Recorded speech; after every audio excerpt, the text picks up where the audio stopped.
Thank you, Karen. I appreciate it. My name is Blake Steiner. I'm your Chief Building Official here in Baton Rouge. I work for South Central Planning and Development, which is a regional planning commission based out of Houma. A few years back, Baton Rouge came in and said, hey, we really want to contract with you guys to kind of overhaul some of our permitting processes, kind of manage our office. So we've been here since 2020 and trying to make those changes in-house. We have a great relationship with the Home Builders Association, and we want to continue that. Anytime I can either sit down with you guys one-on-one, you want to come into the permit office, talk about plan review, talk about inspection, talk about process, man, we'd love to have you come in and just sit down and have conversations. We really believe in relationships, and the more we can build relationships with you guys, the better it is for us. Going to talk about a few things. I taught a code class for you guys back in October, and we talked about some of the changes. What we want to talk about today is some of the changes that have further developed since that class, right? What I told you back in October is that we had a new requirement for ice and water shields. That requirement has been deleted. Chris introduced Michelle Shirley to you guys earlier. You need to thank her for that because she worked night and day to get this code change repealed out of the state code, so we didn't have to install ice and water shield here in Baton Rouge where it didn't make sense. Getting some feedback, okay, on the mic? I'm just okay. adjusting as we go. Awesome. So, in the code, there has been a requirement for the door that separates the garage from the dwelling to be self-latching and self-closing. Louisiana has historically amended that provision out. They said you didn't have to make that door self-closing in Louisiana. This code cycle, the state of Louisiana made the decision to leave that amendment in. I thought it was a mistake. We went to the state and said, hey, we've historically taken this change out every year since 2009. We've never done it here in Louisiana. Their response to me was, no, we did it intentionally. We think it's time. So what does this mean for you guys? That door that separates the garage from the house has to have spring-loaded hinges. It needs to self-close, right? Now, there's a requirement there for self-latching. Any doorknob is self-latching, right? If it's got a latch plate on it, it's self-latching. The key change for you guys to remember is I'm going to need spring-loaded hinges on those doors to make sure that that door will close fully when it separates a garage from it. Any questions about that one? All right. Going to kind of reiterate some of the bigger changes from the code class. Story height. Maximum story height is increased to 13 feet 7 inches. When I'm measuring story height, I'm measuring from the bottom of the bottom plate to the top of the floor framing or plate of the wall above, right? So that's story height. My maximum story height without engineering is from bottom of plate to top of the floor framing. Why is that a big deal? Well, it changes by allowed stud heights, right? Before, I had a requirement that if my stud height got over 10 feet, I needed engineering. That was a problem on some of our stair-in walls, some of these tall walls where I had 11-foot ceiling in a kitchen on an exterior wall, that it kind of became a design problem. Well, the code brought back in this table. Robert Carroll's been yelling at me about it since it got taken out. But if it's a load-bearing wall and it's between 10 and 12 feet, I do not require engineering as long as there's not a snow load. We don't have a snow load in Louisiana. So that's something that's really going to help out on the design side. I can bring back that 12-foot ceiling height without having to get an engineer stamp on it. We had some new smoke alarm locations. Let's see. If I turn off the mic and talk loud, is that going to be a problem? She's telling me yes. Just stay a little bit farther away. Stay farther. Try not to block these guys from seeing the screen. Okay, so we have a new smoke alarm location. Where do I need smoke alarms? I need one in the bedroom. I need the one in the hallway outside of the bedroom. Now let's say that hallway opens up into a living room or a great room with a differential ceiling height. I've got a big vaulted ceiling in the living room, and that living room opens up into a hallway.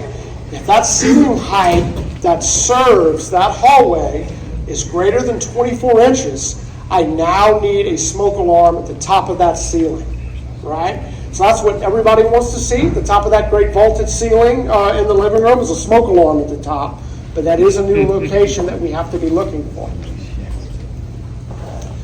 We had a lot of new requirements that dealt with carbon monoxide alarms. So if I install any fuel-fired appliance, requires a carbon monoxide alarm in each bedroom, in each sleeping room, and one in the living area. It used to be just in the common spaces, right? So now, what essentially we're going to have to go to, anytime I have fuel-fired appliances, we're looking at combination smoke carbon alarms to address those requirements. It's also retroactive. So if I install a whole house standby generator on an existing house, those carbon monoxide location requirements are retroactive in the code. I have to come back on these remodels when I do make a repair to anything requiring a permit to a fuel-fired appliance. I've got to bring that carbon monoxide alarm in. Now, there's one exception. Well, there's two exceptions. One is I am allowed to use a 10-year lithium-ion battery carbon monoxide alarm in lieu of hard wiring. I do have to be interconnected, but I can use wireless interconnection. That is a new allowance in the code that we can use wireless interconnection on these smoke alarms, right? That can really help out the electrician in a lot of ways because he no longer has to run 14.3 to each smoke, right? He could run 14.2 with a ground and wirelessly interconnect all of those smoke alarm locations. Yeah, Robert? On that previous slide about the smoke alarm locations, going up to the 2 feet, our last meeting we had a question about what would, if we could put a doorway to block that off, does that suffice? No. When we read the code commentary, it did not address that. So we looked at, hey, can we put a case opening? Could a doorway? No, they want, if smoke is going to build up in that ceiling before it spills over into the hallway, I still had to have a smoke alarm in that location. Yeah. Sir, what is the proper placement per the code for the actual CO monitor?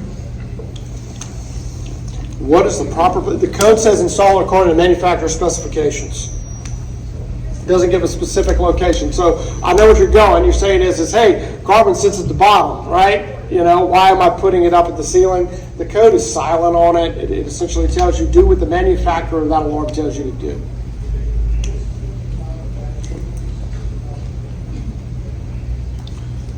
Talked about that, about if I have a existing fuel-fired appliance on a remodel. Let's say I'm swapping out to a gas furnace. If I have a permanently installed fuel-fired appliance, those carbon monoxide alarm requirements are then retroactive in the code.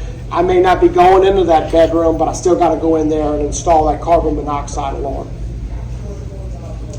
Garage door labeling. The code now requires every garage door to have a permanently installed label from the manufacturer. I thought they were doing that already. Apparently not all of the manufacturers were doing this. That label's got to tell me the manufacturer, the model series number, the positive, negative wind design pressures, and the installation instruction reference number. All of that has to be listed on the label. Just make sure you're talking with your garage door supplier and that he's got this label on his garage doors. Vapor retarders. Okay, so this is one of the changes from the Energy Code that's going to go into effect July 1st.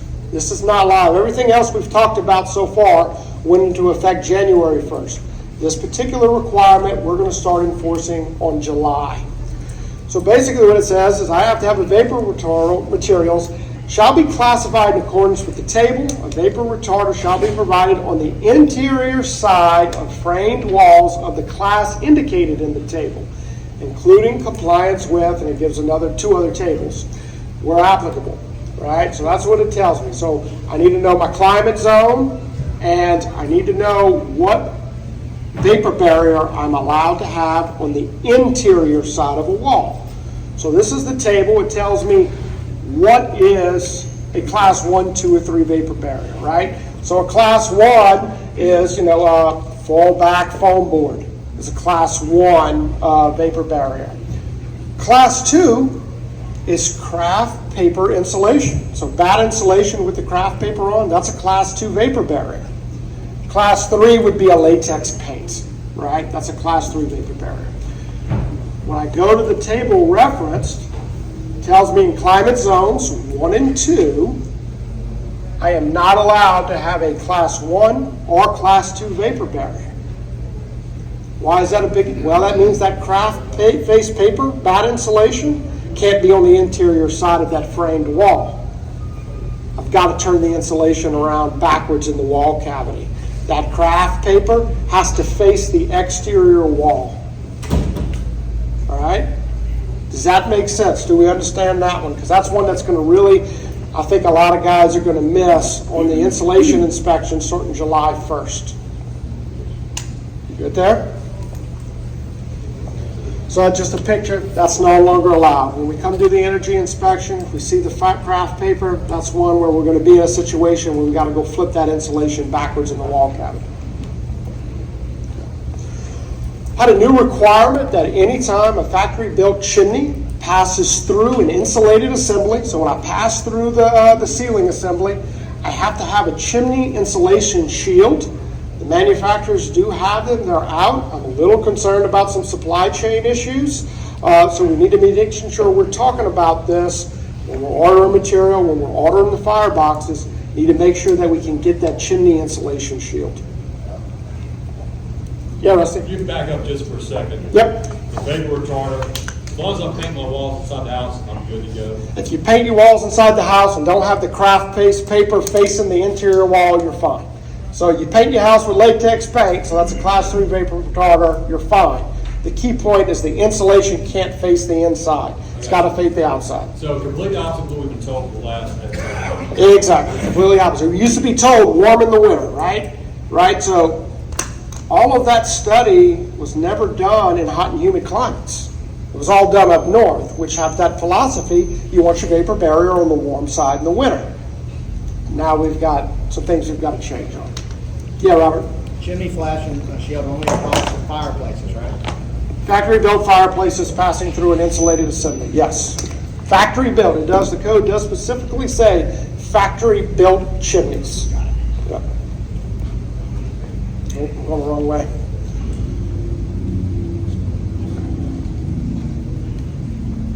Water hammer arresters. So we have a new requirement in the code. This has been on the commercial side forever. They brought it into the residential side. What the code says is I have to have a water hammer arrestor on every quick closing valve. I said, what's a quick closing valve? You know, is that every quarter turn valve? Is it any hose bib? Is that considered a quick turn? And if you look in the definition of the code, a quick turning valve is anything with a solenoid. Think about an ice maker, a washing machine. They have solenoids that instantly shut off that water. That's considered a quick closing valve. So at my washing machine location, I'm going to have a water hammer arrestor. Also, if I install an ice maker in the kitchen, anything with that quick closing valve that's a permanent appliance needs to have that water hammer arrestor. Refrigerator with the ice machine on it, does that count? Depends, but not necessarily, because I don't know what refrigerator you're putting in that house. It may not be a refrigerator with an ice maker. You know, that's not one that we would typically look at that location.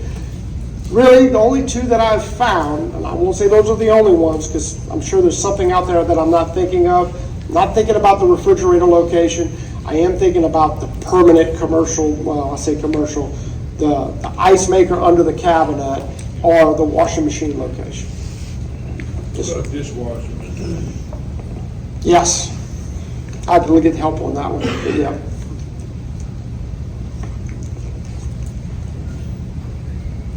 All right. I'll do it on sign here. Okay, emergency service disconnects. A new requirement, I now have to have an emergency service disconnect immediately after the meter pan on the outside. Used to be I could put my meter pan on the outside, break my service panel on the inside, that counted, put it in the garage. It's no longer allowed by code. I can still put the service panel on the inside of the house, but I have to have this emergency disconnect on the outside. Now, I can have a panel that's service rated, right? An exterior breaker panel that's service rated, that can count as my emergency disconnect. I can use that. But I have to have it on the outside of the house. I can't just go through the wall and punch it in the garage. A new requirement also that every new house or every service panel upgrade has to be equipped with a whole house surge protector device. This is another one I'm a little concerned about for some supply chain issues. We can make sure we're talking with supply houses that we can get these whole house surge protection devices. There are two types. There's a type 1 and a type 2, and it just depends on which side of the line you install those devices. Kitchen island receptacles. For years we've been told we only needed one receptacle on a kitchen island. Now I need a little more, right? So for the first 9 square feet of an island, I need one receptacle. For every 18 square feet after that, or fraction thereof, I need an additional receptacle. So the question we got asked the last time is, well, can I just put a strip of receptacles on one end and that count? The answer is no. So 12 inches of the strip counts as one receptacle. The problem is, if I have to reach more than 6 inches under the overhang of the countertop, I can't count that receptacle. So if I got a long island, how do I meet my space requirement? Really and truly what the code is pushing us to on these really large islands, they're pushing us to the pop-up receptacles. So we need to be thinking about that on the design phase on the front end when we're building these kitchens with the large island. How am I going to accommodate all of the new receptacle requirements? Had some new requirements for GFCI protection. The code used to have an exemption that anything greater than 20 amps didn't require GFCI protection. That is going away. I now require GFCI protection on my 2-pole breaker. So my dryer is in a laundry room. It's going to need a GFCI. The range in the kitchen. If the range is within 6 feet of the kitchen sink, then it's considered a wet location and requires GFCI protection. There are some exemptions. So the condenser unit outside, that's not a plug-in device, right? It goes to a disconnect. I don't have to put one there. So let's talk about the water heater. Man, plumbers are all over the place for how they do the water heater, right? If they wired into a disconnect right there, it doesn't need GFCI protection. But if they put the pigtail whip with the plug, it plugs into the space, that's then a location that requires GFCI protection as well. So it's something we have to think about. New locations for receptacles in garages. I have to have a receptacle for every bay in the garage. So I've got a 3-bay garage here. Each bay has to have a 20 amp GFCI receptacle at a maximum height of 5'6". Guys, those are the big ones. What do we got? Retrofit for EV chargers. That is the reason why that's coming to the code. They want to make sure it's not going to supply power for every EV charger, but there are those in the market that will run on a 20 amp receptacle, so that's why that requirement is now in the code, is to prepare us for The that. electrician said it was 50 amp breaker and a little bit larger wire. For the big ones, but they have some of the lower end electric vehicle chargers that'll run on 20 amps, so the code always goes with the bare minimum, right? So that's why they said that. Yeah. So it needs to take effect July 1st. No, everything except the vapor retarder went into effect January 1. January 1. Any permit applied for after January 1st, that went into effect. Just the installation. Just the insert. The energy code, it was a whole different code adoption, and that'll be July 1st. She did tell me she wanted to take this one to this, and I forgot. I like that better. Just hold it close to your mouth.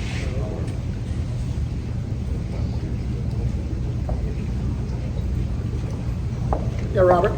On the island power, is the RSC currently in sync with the NEC? Because some of the NEC requirements were, that I was seeing, they were actually going to allow you to have the island ready for a receptacle as long as you put it in there in lieu of putting them on.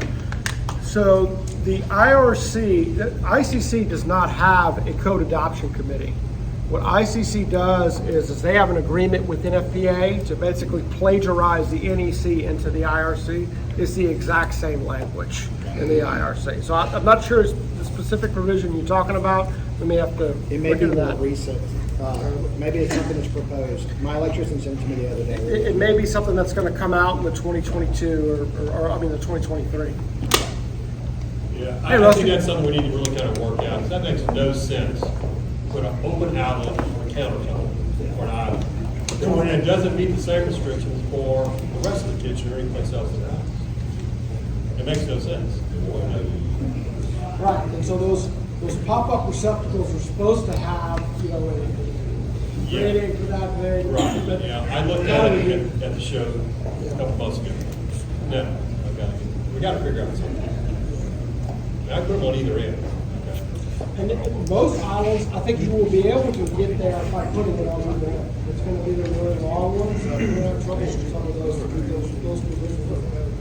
Especially if the overhang is being 6 inches, right? So maybe on the front end, my overhang is less than 6 inches. Find a way to put one on the front of the island where the face of the cabinet is. Maybe you can work out something with there in that space. It's a 30 amp wall oven that has a GFCI. 30 is 6 foot from the center. And that's the control of the factory.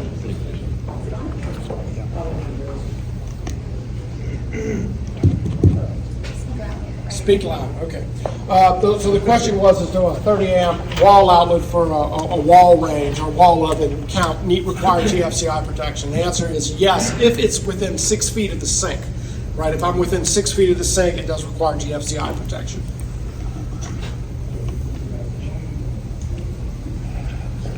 Yes. Any issues you've seen already out there in the field? No, everything's been in plan review so far. We haven't really, hit that point where we're starting to see permits that were issued, in this calendar year, that were applied for and issued this calendar year that are then hitting the construction phase.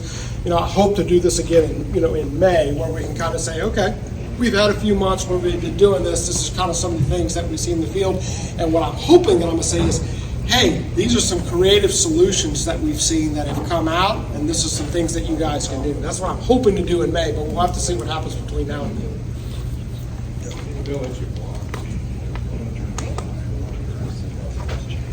I'll be around, guys. Yeah. If that's all the questions for Blake, thank you so much. Blake's going to stick around if anyone has any questions after we're finished. So I want to go ahead and bring our next speaker up, who's Mr.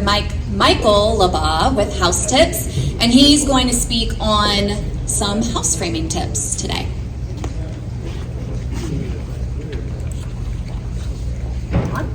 I think so. Yes. Thank you. Thanks to Holmes for hosting this wonderful event. I appreciate it. So my name is Michael LeBas with HOUSETIPS, and I'm also a partner at Southeast Engineers.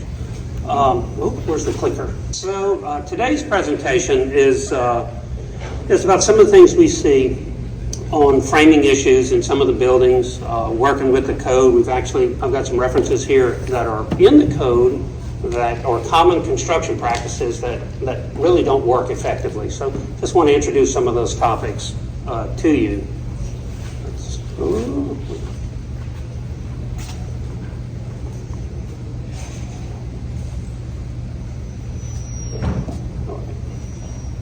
So it's not going to work. So some of the topics I want to introduce today, and some of this is a bit of a rerun of some of the other classes that we've had in the past. I selected 6 topics that I feel I see most often. I'm coming from the context of folks calling me about structural problems in their building or new home construction. And that's the context and the perspective of which I'm coming from.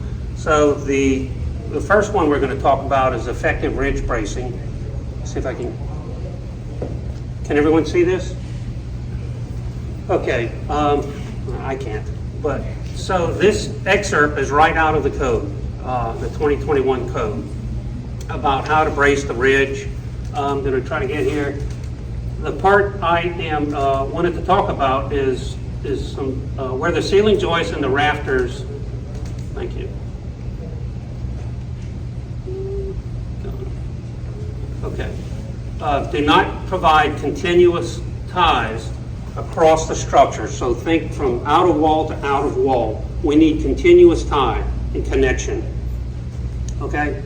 That holds the top roof frame in place. When we do not have continuous ties, we have an opportunity for deflection. And that's what I want to introduce and talk about here today.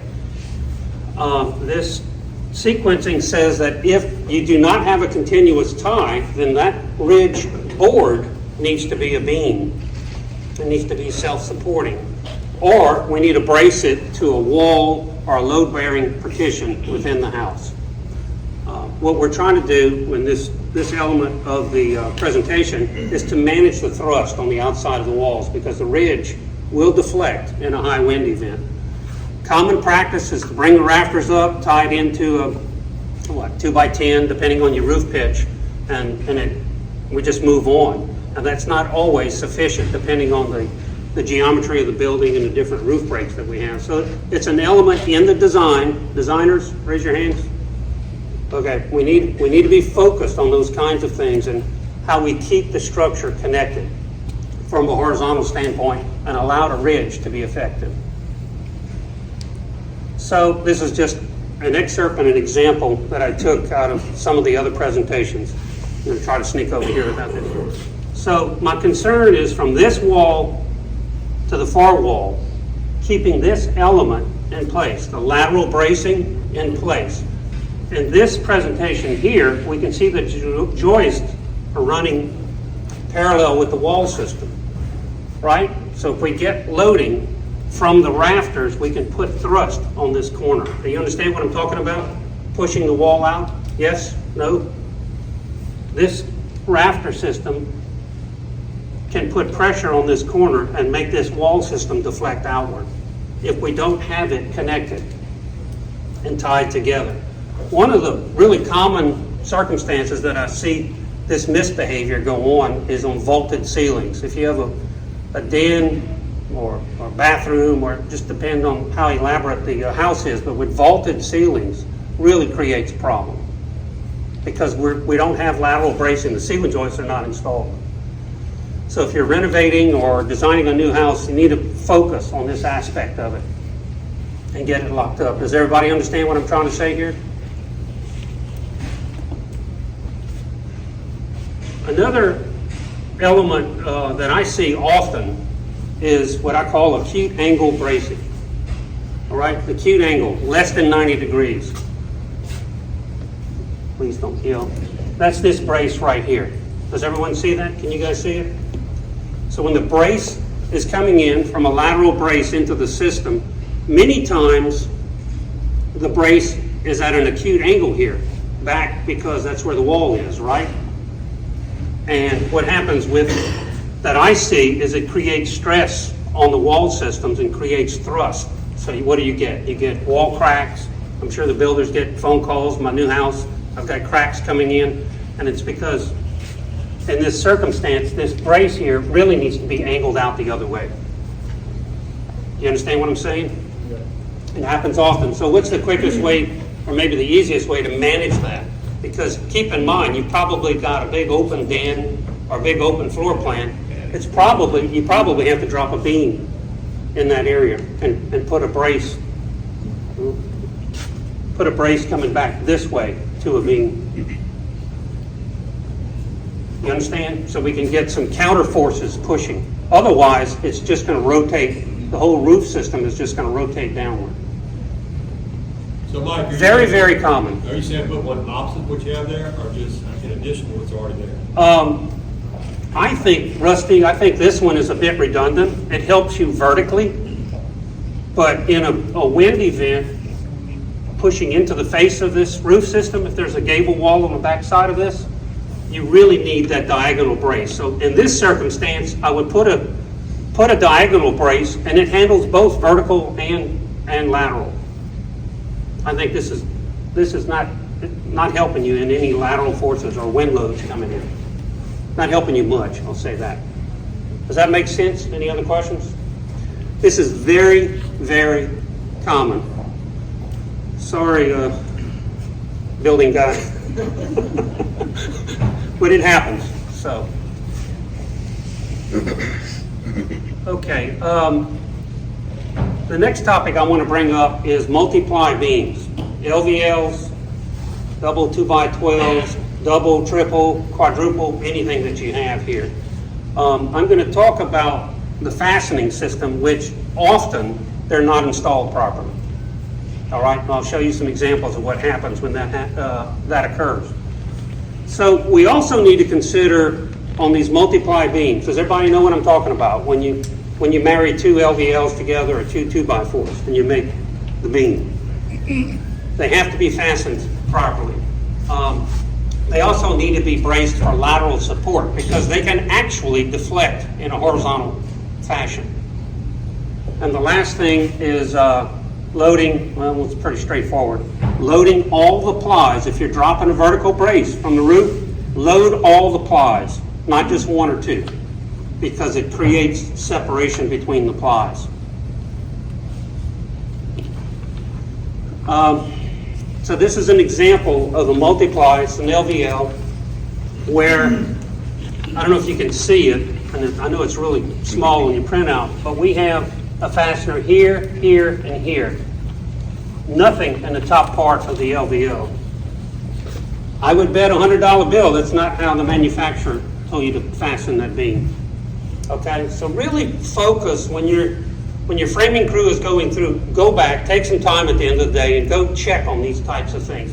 Usually when you get your design from the lumber yards here, you'll see it tells you can use screws, you can use nails, you can use bolts, and so forth. It tells you, it gives you the entire recipe on assembly for this member. I've seen it installed that way a few times, but most of the times it's like this. All right? Frankly, most of the fasteners are about 2 feet, 3 feet apart, which is not in the spirit of what the manufacturer wants you to do. Why does that matter? Because the plies begin to open up. And once they open up, you're now down to a single ply. And that really matters, especially if you've got roof loads coming down on it, which is typically the case. So this is just a small example, the flitch beam where they inserted, and you can see the opening here, right? You see what I'm talking about? This happens quite a bit. That's probably one of the highest statistical defects I see in framing here. Also notice that this beam is side-loaded. Now, I'm standing on top of the beam taking a picture, but it's side-loaded with joists. So what happens when the wind blows and those joists are anchored to the exterior wall and the roof is, putting pressure on the wall system, those joists start opening up this beam. And I've seen LVLs, 24 inches open up completely because of side loading. A lot of requirements. You need to really read the plan. I see some heads this way from the Holmes folks, but you've got to read the plans on how to get these beams installed, especially if they're side loaded. Okay? So here's the top load circumstance on a triple. Can everybody see that? Look where the loading is coming in on these two. Look what's happening between number 2 and number 3. It's starting to separate. So that's an example of what I'm talking about. If they're not assembled properly, they can start separating. Coupled with, this is a side-loaded beam, right? So now we've got loads coming down in the beam, and we've got other loads pulling it apart. So fatigue will wear out the fasteners in this, and it'll just exacerbate the circumstance. So you start seeing cracks in the sheetrock, right? We've all been there. Questions? It's just follow the recipe, folks. It's on the plans. I keep standing in your way. I'm sorry. Okay. Rafter braces. This is the one Bill and I just had some conversation about on certain circumstances here, but this is right out of the code book. I just went and snapped it, made reference or tried to. They want the purlin braces to be at 45 degrees or more from the horizontal. So 45 or more, all right? I think, personally, I think this is a little remiss in giving you a maximum slope as well. So, here's a little knee wall, right? We've constructed those over garages or maybe build-outs over a garage or a family room or what have you. So here's a knee wall, and these braces certainly are more than 45 degrees from the horizontal, right? In fact, what they're doing is forming another acute angle with the brace, with the rafter and the brace. So that's what this photograph here is depicting. So now we're back to managing lateral loads again. This is very, very common. And what happens is disassembly of this brace at the purlin. This is the same knee wall. What happens when the rafter is established and you put that vertical brace here, which certainly meets code, right? Code said you have to be 45 or greater. Well, this is, let's call it 90. So it meets code, except with a wind load coming in, it's pushing that brace. We don't have enough meat and potatoes pushing back. So what happens? The brace starts separating. You see that? So, there are also, just another example, a little crack. I mean, it's just defects on these braces. There's too much pressure on these braces here. So, the way to combat that is to get a 45-degree brace in, or install it at a 45. No, I would install it more closer more to a 60 maybe. That way you can get vertical and lateral load management. Questions? Understand the concept I'm trying to convey here?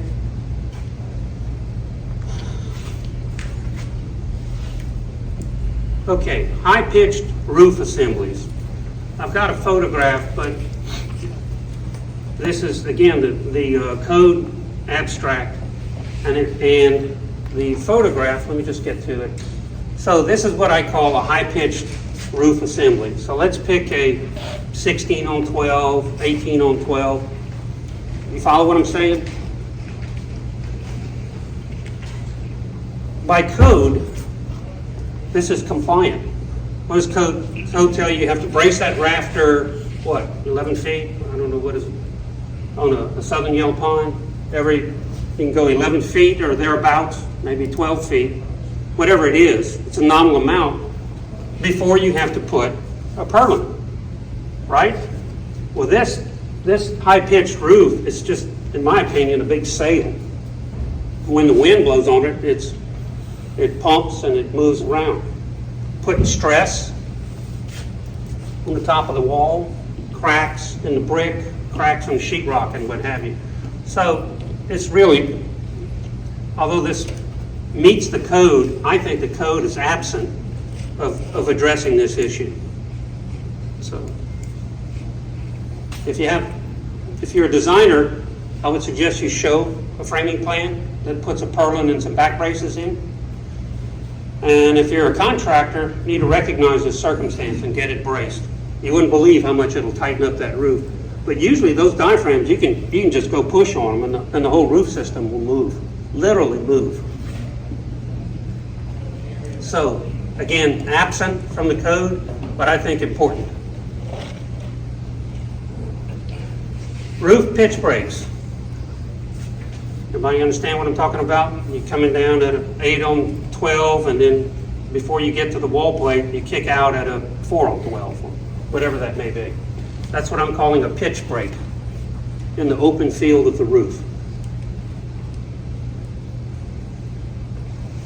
Here's my rendering of that. So it's coming down, and then you have a beam or a board. We'll talk about that.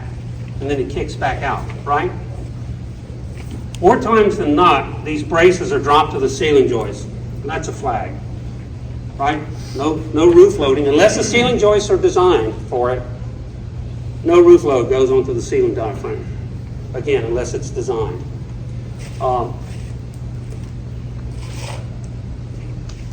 beam or board, I put it as a question mark because usually this frame member right here, it's usually a 2x8, maybe a 2x10, but that's it.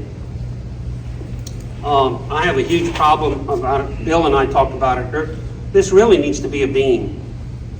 At least a doubled up member, something that allows this framing member right here to be able to withstand bending moments. You follow what I'm saying? Now here's the really big concern I have. If the wind is blowing this way, what is pushing back against the wind? You see the weakness in this setup here? Even with the vertical brace. Even if you had a vertical brace here, even if you inlaid in the ceiling joist, you inlaid a beam, raise it up so it can take the deflection and the load. If you put this vertical brace, it's not going to work long term. So to repair this circumstance, if you inlaid a beam here, you still would need a brace coming back here for lateral support. Anytime I see a pitch break on a house, if you're constructing one, you need to think about this really hard on how to manage this circumstance right here. Questions? Does that make sense?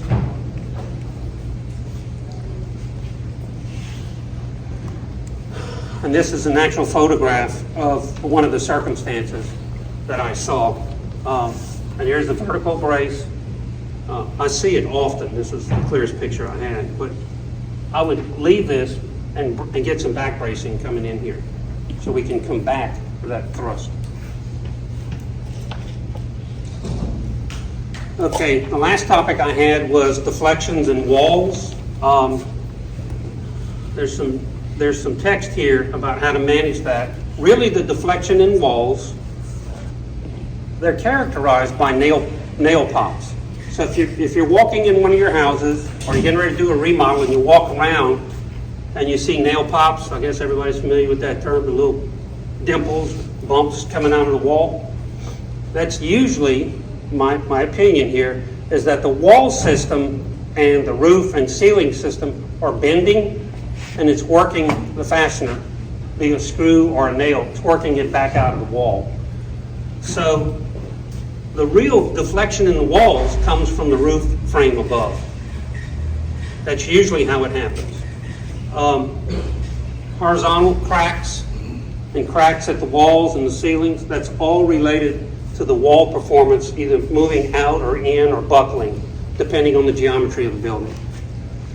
The tell-all for me is if I walk around the outside of a house before I even get inside the house, if I see a zigzag crack or a crack in the brick veneer coming down from the top in a zigzag fashion, I immediately start thinking of thrust from the roof system or the ceiling diaphragm. That's a tell-all for me. All right? These deflections in the walls are usually caused by the ceiling framing and or the roof framing.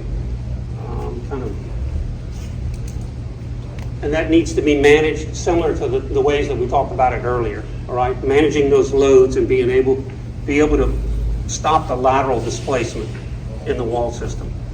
I do not have a picture of this or several pictures of it. Sorry, but that's some of the circumstances.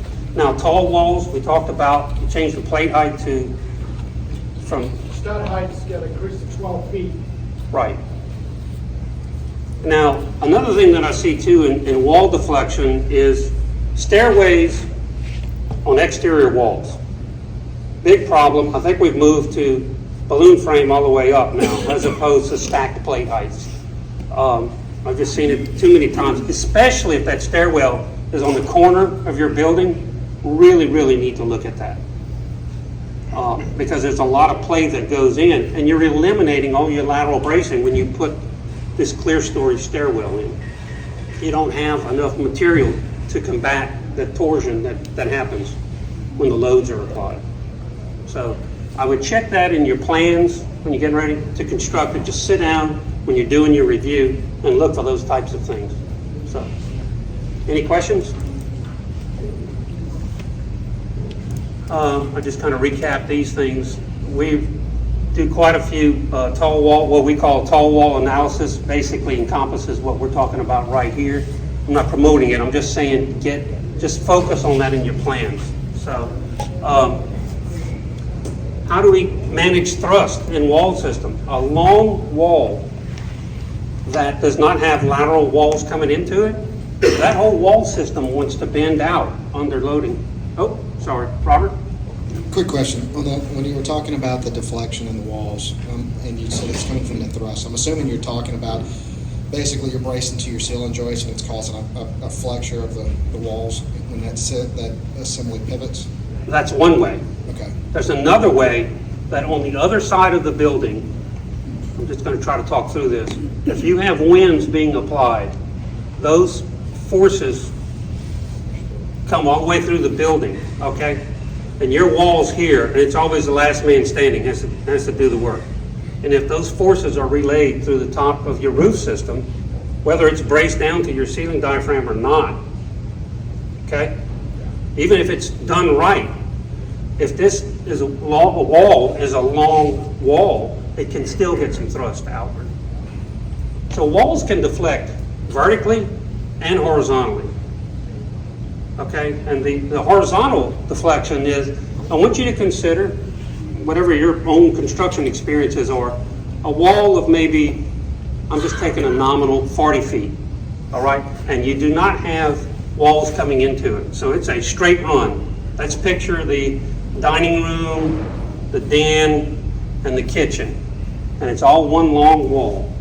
And back to Robert's question and my response to it, if that roof system is coming in to that wall may not have enough framing material to hold it back. So when the loads get applied, that wall can actually bow out. So those are the things that when we talk about keeping the top of the walls pulled together, that's the kind of thing I'm talking about. You need to consider how that gets accomplished. And you got to study your framing plan. Talked about that. Now, one thing I wanted to bring up, if you have ceiling joists that are running parallel to an exterior wall that has roof loading, finger joists are often used to connect that ceiling to the wall system. The finger joist may not be enough to keep the thrust and restriction.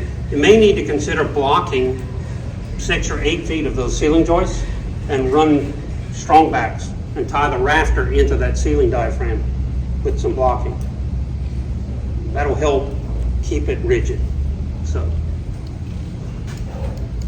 thank you. I appreciate it. You got As any far as questions? outside wall deflection, the use of cables across like they did in old times, is that an option? Yeah, it's an option. How you manage that is, but you can bore the joist and pull it in, but that is an option.